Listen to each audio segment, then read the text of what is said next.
Hey guys, wanna know how to change your MetaTrader 5's theme to dark mode?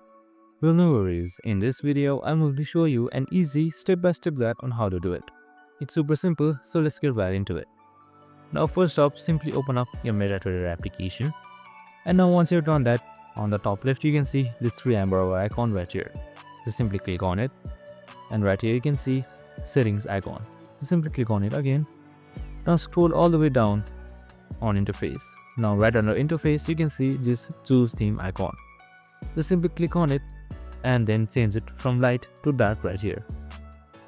And that's it. Your theme has been changed in MetaTrader 5 easily.